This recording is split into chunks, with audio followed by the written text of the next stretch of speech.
جو بندہ تقدیر الہی پر اللہ کی رضا کا طلبگار ہے تو وہ موت کو بکثرت یاد کرے، کیونکہ موت کا ذکر آفتوں اور مصیبتوں کو آسان کر دیتا ہے۔ اللہ پر اپنے نفس اور مال اور اولاد کے بارے میں تہمت نہ لگایا کر، بلکہ یہ کہا کر میرا رب مجھ سے بہتر جاننے والا ہے۔ اس حال پر ثابت قدمی سے تجھے اللہ کی رضا اور موافقت کی لذت آئے گی۔ تمام آفتیں اپنی جڑ اور شاخوں سمیت ٹل جائیں گی، اور ان کے بدلے میں نعمتیں اور پاکیزہ چیزیں حاصل ہوں گی۔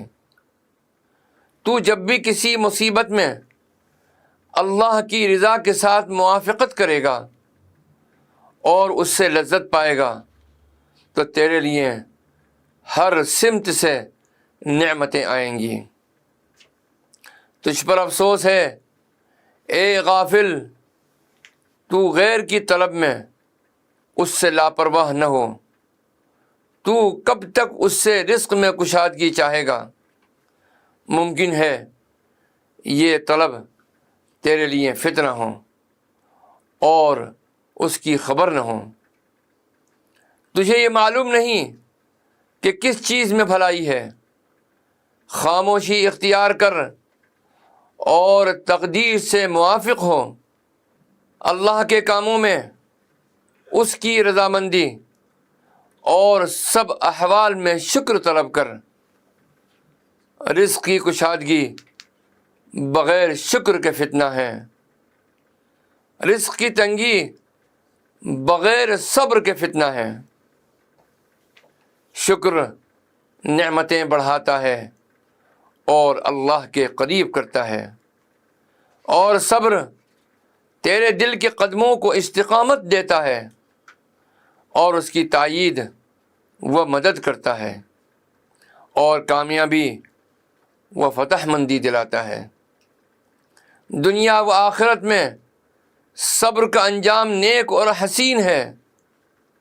اللہ کی ذات پر اعتراض کرنا حرام ہے، اس سے دل اور چہرہ دونوں سیاہ ہو جاتے ہیں۔ تجھ پر افسوس، اپنے نفس کو اللہ پر اعتراض کرنے سے روک دے، اس کے بجائے اللہ تعالیٰ سے سوال کرنے میں مشغول کر، تاکہ تیری مصیبتوں کے وقت ٹل جائیں اور آفتوں کی آگ بجھ جائے۔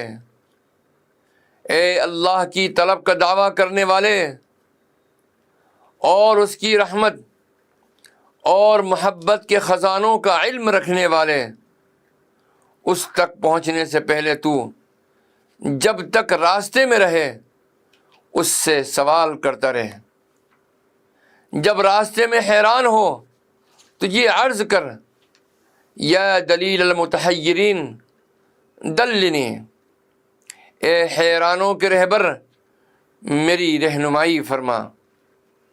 جب تو آزمایا جائے اور صبر سے عاجز ہو تو یہ سوال کر اللہم اعنی وصبرنی واکشف عنی، الہی میری مدد فرما اور صبر عطا کر اور میری مصیبت کو دور کر۔ اور جب تو گوہر مقصود کو پالے، تیرے دل کو حضوری مل جائے اور قرب عطا ہو جائے، تو اس سے نہ کوئی سوال ہو، نہ کچھ زبان کہے، خاموشی ہو اور نظارہ ہو۔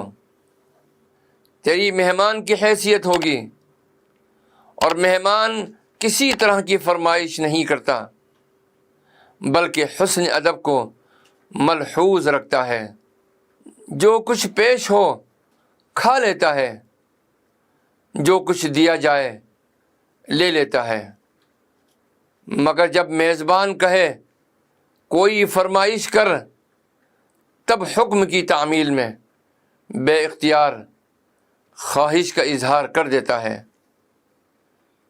دوری ہو تو سوال، نزدیکی ہو تو خاموشی۔